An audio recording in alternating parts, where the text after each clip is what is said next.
Buried deep under these bone-dry high plains, in a covert section of a massively hardened centrifuge facility, a team is hard at work. They are members of a breakaway faction of the country's security forces, and they are busy enriching 40 kilograms of uranium. By July 3rd, they achieve their target of 90% enrichment, and then transfer the uranium to a nearby secret lab, where another team of technicians assembles it into a crude nuclear bomb. On August 31, they finish their work. They put the bomb in a packing crate labeled agricultural equipment and transport it to a nearby airfield where it is stored in a warehouse.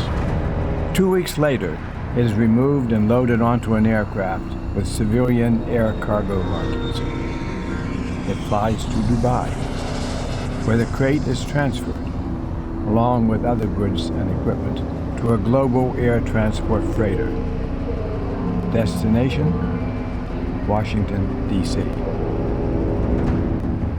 The plane lands at Washington's Dulles International Airport at 2:47 a.m. on September the 15th. By late afternoon, the crate is delivered to a warehouse in the southeast part of the district. Then, before daybreak, on September the 17th, the bomb is removed from the crate and loaded onto a delivery truck. Several hours later, an American citizen eases the truck out into traffic. She drives it to a location on Pennsylvania Avenue, midway between the White House and the Capitol building. At 11:09 a.m., she stops in the middle of traffic, climbs down onto the street, and triggers the detonator. The bomb explodes with a power of 15 kilotons. There are more than 80,000 instant deaths, including the President, the Vice President, the Speaker of the House, and the 320 members of Congress present when the bomb goes off. There are also more than 100,000 seriously wounded, and virtually no place to treat them. Telecommunication facilities throughout the greater Washington area have gone down. Soon, cable news is broadcasting scenes of vast devastation from the Capitol. A short time later, all major news outlets report receiving an identical message. The message claims that 5 more bombs are hidden in 5 different cities across the country. It says one of these bombs will be set off each week for the next 5 weeks, unless all American troops based overseas are ordered to return immediately to the U.S. homeland. The nation is hurled into panic. Everything begins shutting down.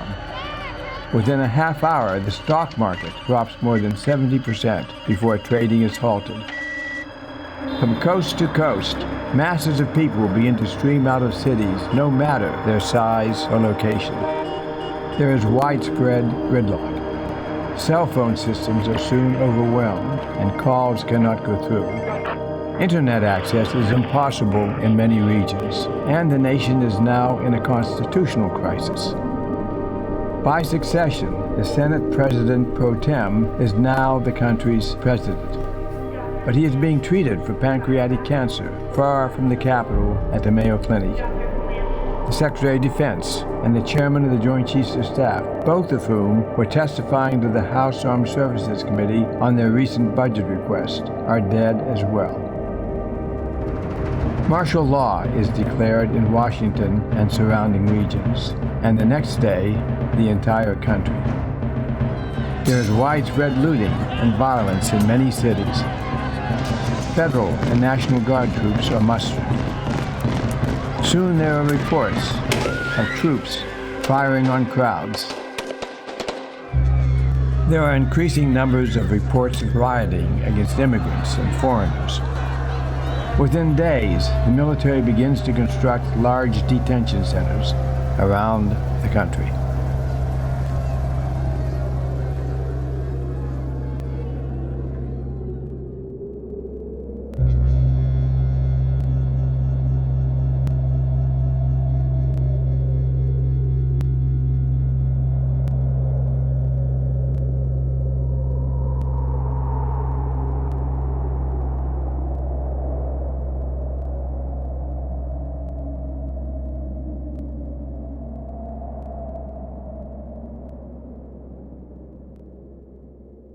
大家好，欢迎收看全球瞭望，我是郭崇仁。我们今天要访问的对象是美国前国防部长裴瑞博士。Secretary Perry, thank you to be on our show. Thank you. Good to be here. First of all, I want to ask about your new book. Actually, it's not a new book. It's published in 2015. But yes. You mentioned about three kinds of nuclear war that you most care about. One is accidental nuclear war. The second would be on regional nuclear war. And the third would be on terrorists using nuclear weapons as a threat. I want to ask you is, do you think in regard to accidental nuclear war, are we more closer to that, like you mentioned, is more dangerous these days, or we have been more safer? What I have in mind is now we are recognizing there's a genuine danger. We are putting a layer after layer of safety mechanism. Do you think we can still trigger an accidental nuclear war?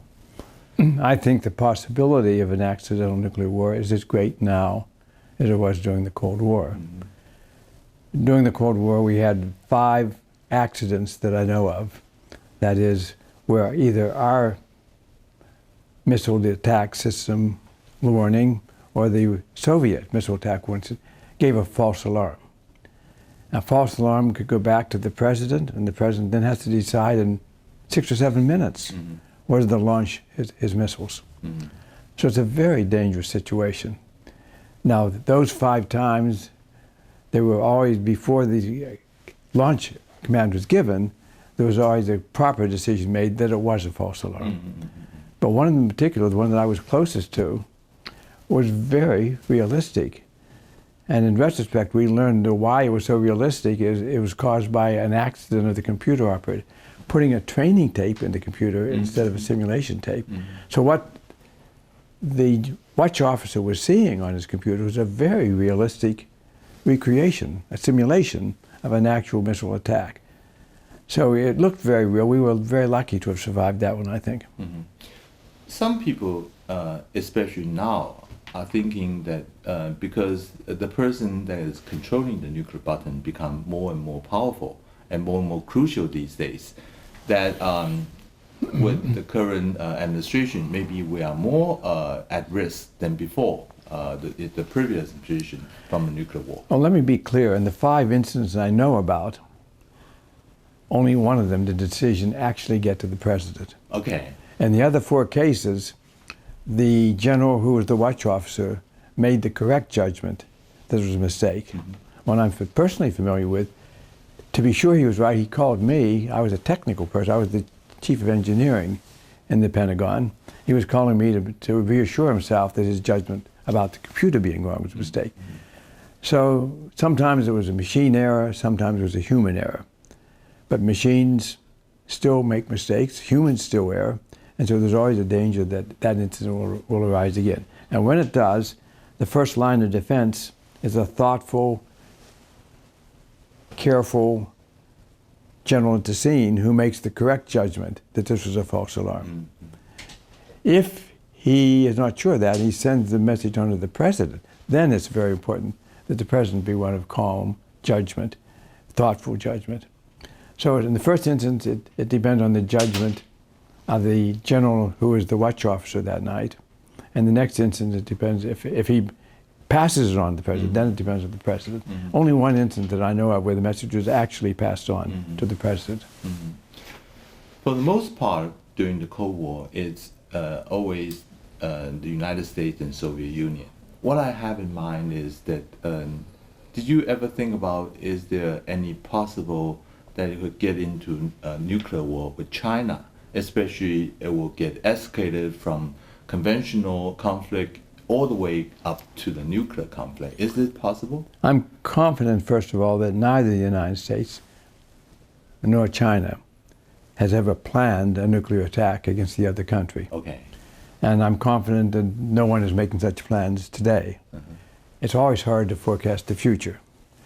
But if there's a rational leader in China and a rational leader in the United States, they would never order a nuclear attack, because that would guaranteed to bring about the destruction of their own country. So I cannot see that situation happening. The danger, as I've seen it always, is not that our leader or their leader or the Russian leader would plan an attack and conduct it. The danger is that there'll be an accident, a mistake, a miscalculation. Right. That's what we have to worry about. About 20 years ago, there's a general called Xiong Guangkai in China, PLA.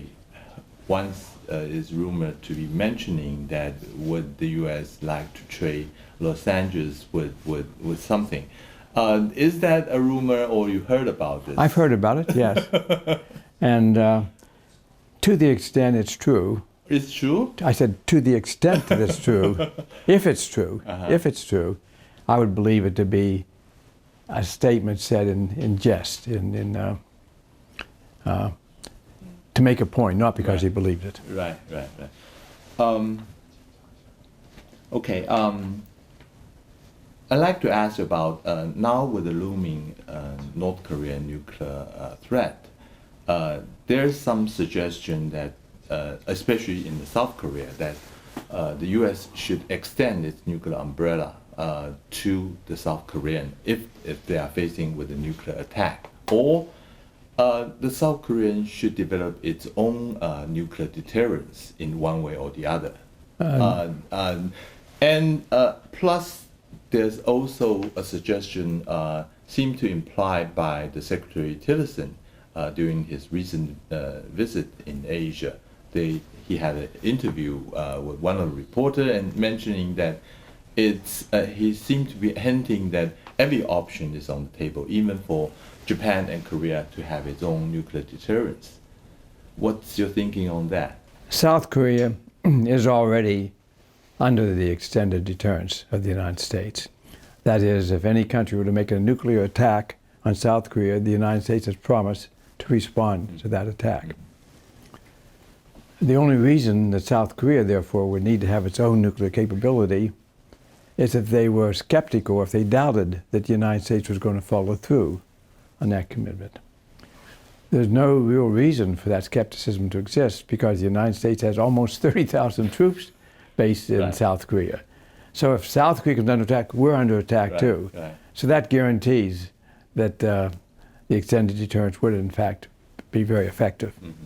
So I see no basis for South Korea building its own nuclear weapons, and I think it would be a big mistake for them to do that. The proliferation of nuclear weapons to any other country, South Korea, Japan, Taiwan, any country in the area, would be very counterproductive, I believe. Each country thinks that if they had nuclear weapons, they'd be safer. But they forget about what chess players call the fallacy of the last move. They think they go nuclear weapons, that's the end of it. It isn't the end of it. When they get nuclear weapons, somebody else gets nuclear weapons, and somebody else.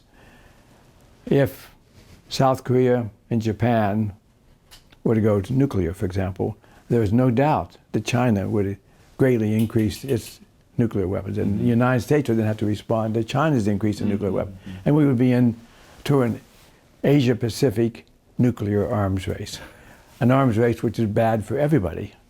So I am very strongly committed to believing that nuclear proliferation is a bad idea, not just for the one or two countries, but for the whole region. But you must have heard some of the realist argument, like Mearsheimer in University of Chicago had argued that it would be safer for everyone if everyone would have the nuclear weapons. That would stop everyone from attempting to even start a conflict. Yes. And he even suggests when he visited Taiwan that if you have the chance to develop nuclear weapon, maybe you will not end up with such a strategic limitation that you are having right now. Yes, I'm familiar with what Mearsheimer says. All I can say is I clearly and unequivocally disagree both with his analysis and certainly with his conclusions. Okay, we'll take a short break. 我们等一下回来继续跟培利博士做访谈。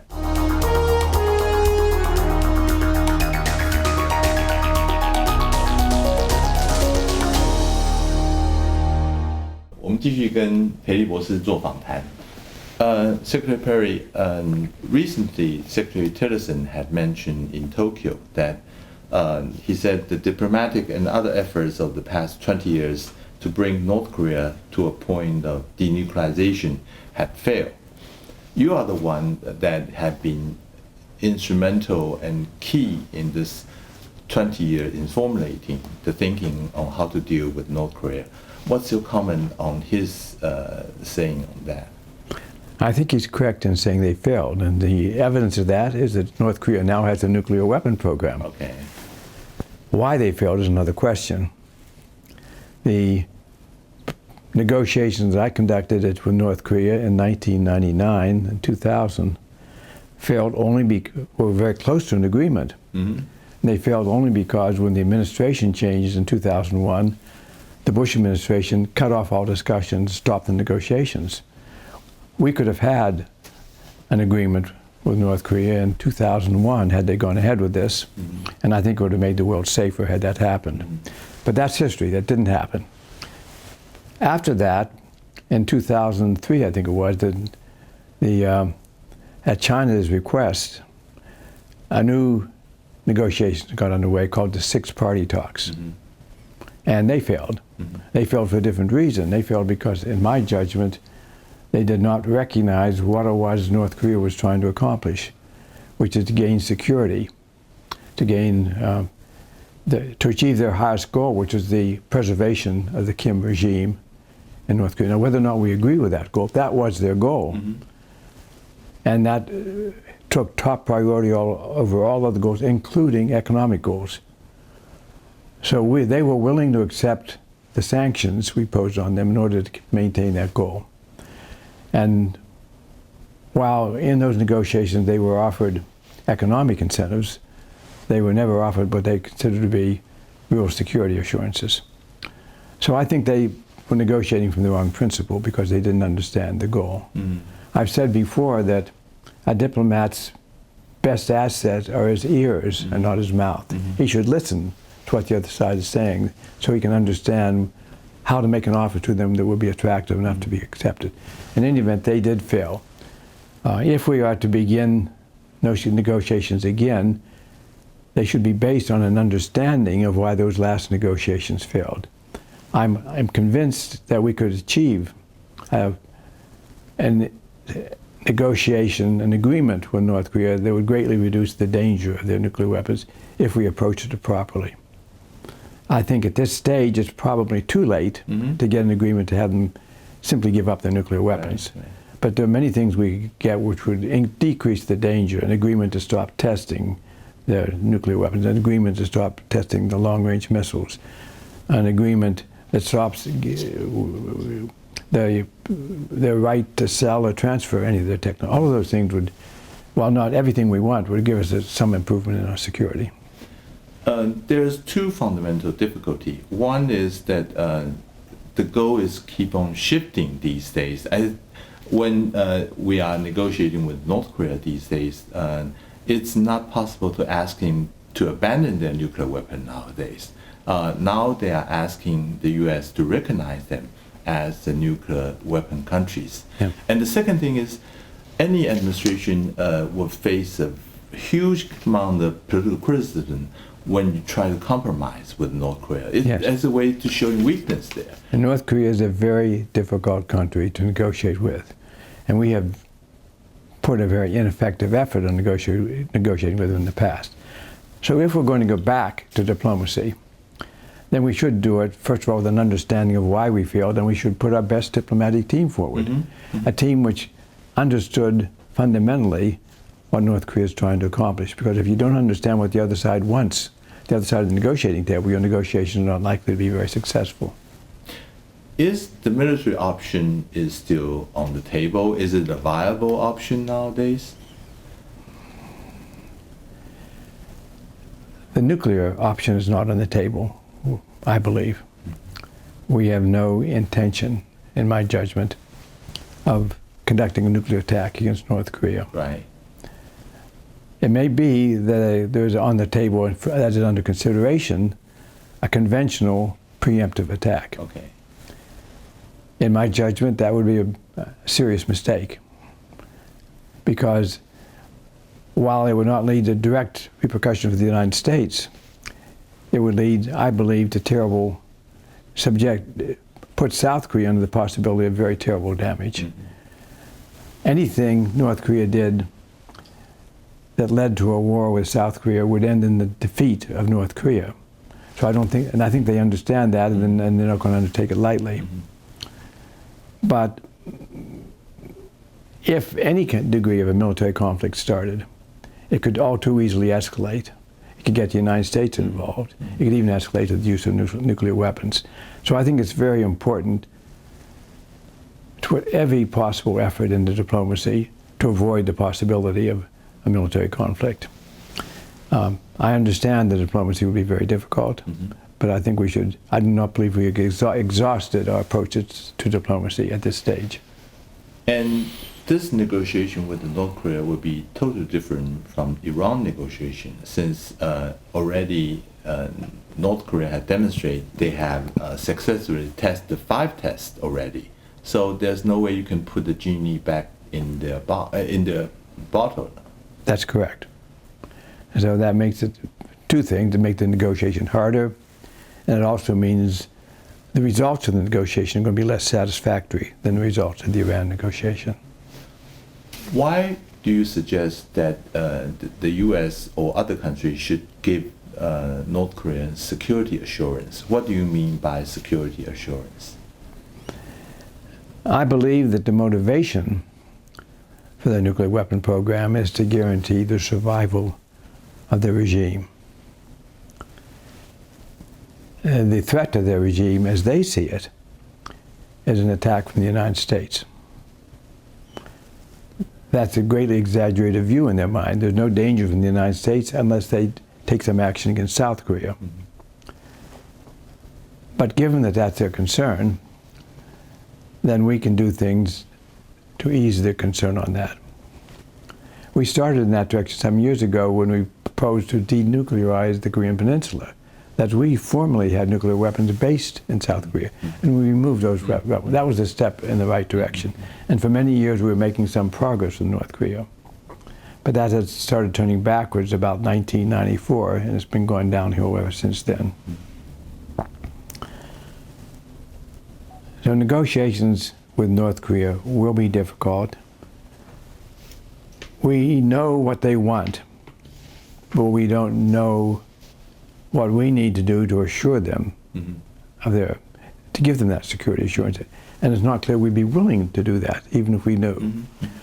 So I'm not at all sanguine that we could have satisfactory negotiations. I only say I can conceive of a path to negotiation which ends this nuclear crisis, and I think we should try that path. You once mentioned that the world must deal with Pyongyang as it is, not as it wishes it to be. As we wish him to be, yeah. What do you mean by that? Is that also include United States as well as China? Yes, yes, yes.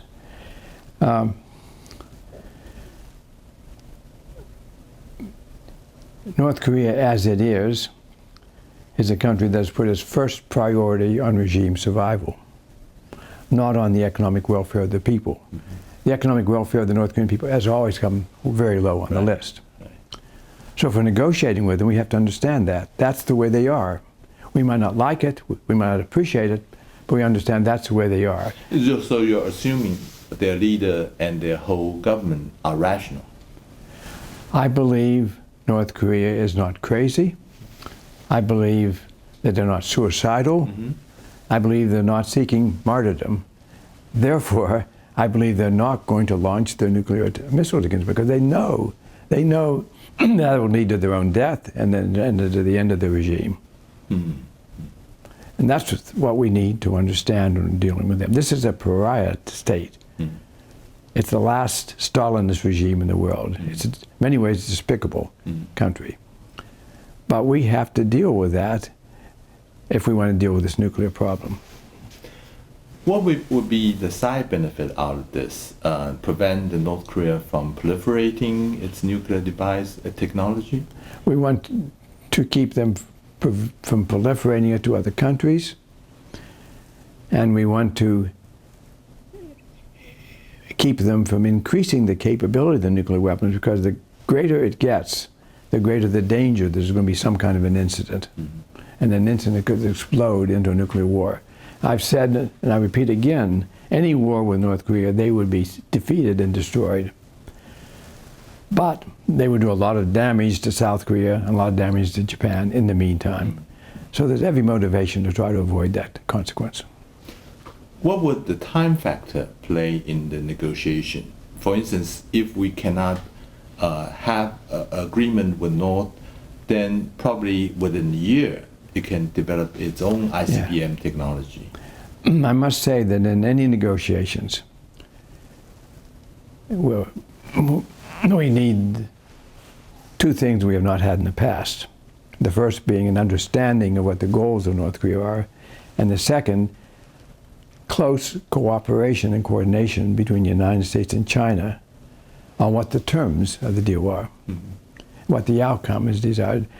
If the United States and China can agree on negotiating strategy, then I think there's a good chance of success.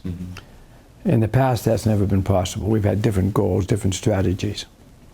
But the reason it's so difficult without China is that the United States, South Korea, can offer many incentives to North Korea. We can offer economic incentives. We can offer security assurances. But we have nothing in the way of disincentives, except war, which we don't want to do. And then military action is really not a credible threat to North Korea, because they know we do not want to get involved in a war with them. China, on the other hand, has very considerable disincentives, economic disincentives that are very important to North Korea. They're supplying them a significant amount of the trade, financial resources, fuel, food. If they were to put that on the table, that gives a very much stronger negotiation. So the combination of United States and South Korean incentives and Chinese disincentives is a much more powerful negotiating package than we have ever had available in the past. Do you feel that China is more forward these days, more willing to cooperate with the U.S.? I think. I mean, you've seen that they have stopped the coal from importing. They've taken one step, which suggests that. I think the way I would put it is that China today is much more concerned about the North Korean nuclear program than they were 10 years ago during the six-party talks, and rightfully concerned. They see it not only as a threat to South Korea and Japan, they see it as a potential threat to themselves. Right. And in particular, they see it as possibly stimulating some kind of a military conflict in the region, which could only be bad for them.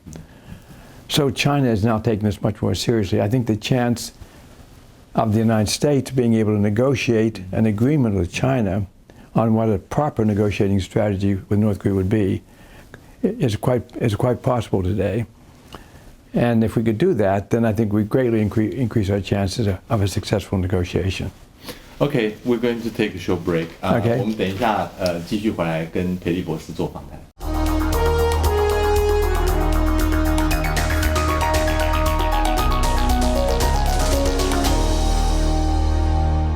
我们继续跟培利博士做访谈。Secretary, we will pick up what we left in the previous section.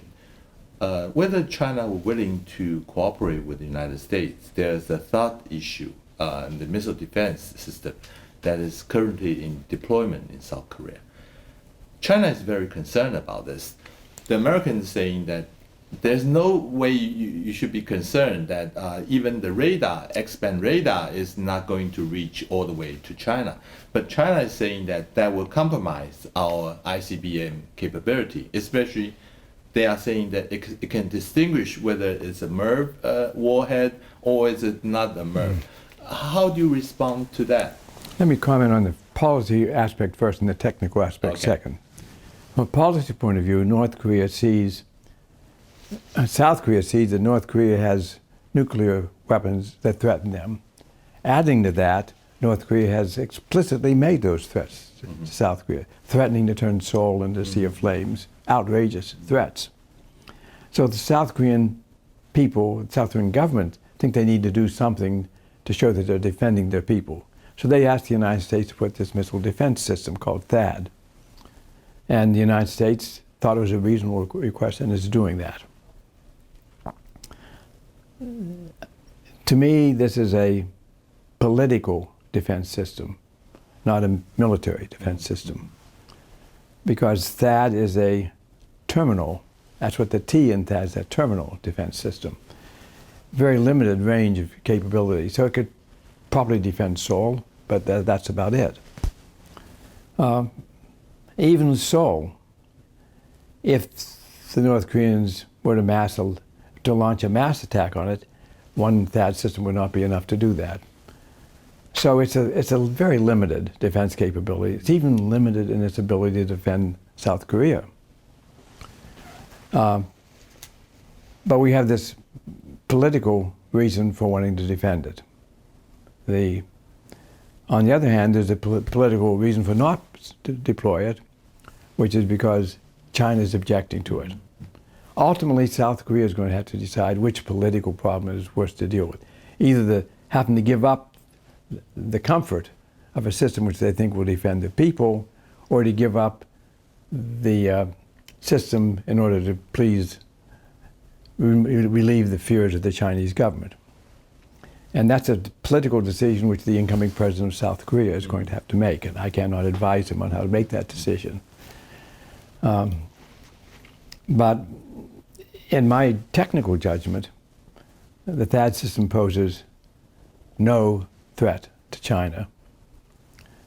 The missiles themselves have zero capability against any Chinese missiles. The radar can detect a Chinese ICBM flying on certain routes, at least, to the United States. But it can't do anything about it. So it's hard for me to see, really, why the Chinese are so concerned about it. You'd have to imagine that it's one component of a much more extensive system which doesn't yet exist. So the only rationale I can see for the Chinese concern on this, for very vehement concern which they're expressing, is that they see this as the first step in a build-up of a larger system which do include the components which could threaten the system. But the system as itself proposes no threat to the Chinese. When you talk about this in your lecture this morning, you compare that with your decision, your suggestion of sending two carrier group to Taiwan on Taiwan Strait in 1995. You said it's all a political move. I'm interested in the later part about sending the aircraft carrier. Why do you think it's a political move rather than a military move at the time? A military move would have been sending that battle fleet, those two aircraft carrier battle groups, to Taiwan and expecting to be engaged in a military action with the Chinese Navy there. I never believed that was going to happen. But I did believe that the Chinese action and impacting missiles very close to Taiwan was an act of political coercion. I didn't think they intended to follow that up with an invasion or anything like that. It was an act of political coercion because it was happening at the time of the presidential elections in South Korea. We felt, first of all, it was a violation of the Shanghai Communique, and therefore we should protest that. And secondly, it was a challenge to Taiwan democracy. This was a free election going on, and they were trying to coerce and influence that election. So for several reasons, we were very pro-to it. We thought we ought to make the strongest possible objection. We could have sent, politically, we could have sent a diplomatic note saying, please don't do that. But we thought that wouldn't get serious attention. We wanted to send a diplomatic note that was sure to be noticed. So this was a diplomatic move to say, we really object to what you've done, and we want you to understand we are prepared to defend Taiwan and are capable of doing it. So that's why we did it. It was intended to send a very strong message. It was not intended to fight a battle. 20 years from now, with the Chinese increasing its own military capability, if that kind of things happen again, do you think the equation would change? I mean, the respective interaction would change as well? Every situation is different. You cannot forecast what would happen, what are the surrounding circumstances at the time would happen. I think I would say that the American government, as I understand it, is still committed to the defense of Taiwan, and if it is subjected to an attack that's not provoked by Taiwan. When you left the Defense Department, you are still continuing doing the Track 2 approach with Chinese counterpart. Yes. I'm kind of curious because you are the one responsible to sending the 2 carrier over the Taiwan Strait. Are they feeling offended, or they don't want to talk with you, or you're not welcome in China? Well, I didn't know how they would respond, actually. But it was just 1 year after that I went to China, now out of government, to meet with President Jiang Zemin. And I told him I would like to start a Track 2 discussion between the United States and China to work on improving U.S.-China relations. He agreed to do that. And he further said he would like it to focus on cross-strait relations, improvement of cross-strait relations. And he said he would appoint Wang Daohan to be the head of the Chinese group. So Wang Daohan was to be my counterpart in that discussion. And he is a man, first of all, very familiar with cross-strait traffic, having been responsible for that in the Chinese government for a number of years, and also a man of great intelligence and integrity. So that, to me, was a very positive outcome. And we had very good meetings over a period of years, which culminated in many ways with a recommendation to both the Chinese president and the Taiwan president to start commercial air traffic between Taiwan and the mainland, on the theory that it would improve the relations between the 2 countries and make it less likely that they would drift into some kind of a military conflict. And that happened shortly after our recommendation, just a few months after, in fact. And there's been a great benefit, I think, to both countries.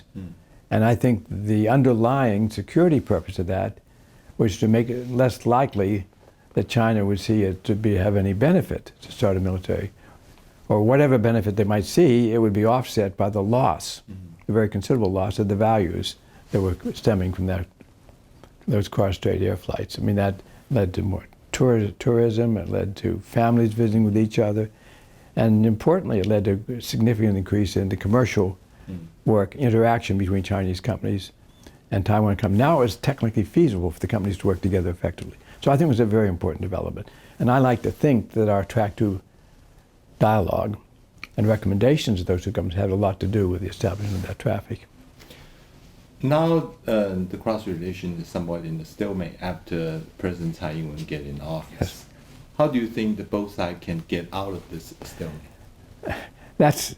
I don't know the answer to that question, but I think it's very important that both sides start thinking about how to do that, because it's a great benefit to the country to have this increased reaction, and it hurts both countries not to have it. Because I see it hurting both countries, I believe it's going to happen. They're going to get back to it. But I can't advise politically how to make that happen. The last question will be on the new administration, Trump administration. It seems that President Trump wants to change the One China policy that had been held for the previous administration. And this had been a great challenge and crisis for the Xi Jinping just before the 19th Congress, as you know. So the upcoming summit, can they try to resolve their differences on this issue? And also, when they try to reach a compromise, how can Taiwan interests not be hurt because of this? I'll say as plainly as I know how that I don't know what the China-Taiwan policy of this new administration is going to be. And I'll speculate also that I don't think the Trump administration yet knows what it's going to be. I think that's yet to be determined. It will have to be determined before the summit meeting in Florida, if indeed that meeting occurs. Okay. So that's going to be a forcing function to cause both countries to make the decisions so when they go into that meeting, they know what they know what their policies, what policy they want to achieve to come out of it. But I don't think we know that yet, and I would not jump to any conclusions based on specific statements made by President Trump, either before the election or either before his presidency or even after he became president. It's still a work in process. Thank you very much, Secretary Perry, Thank for your you. time and your thought. Thank you. It's good to talk with you.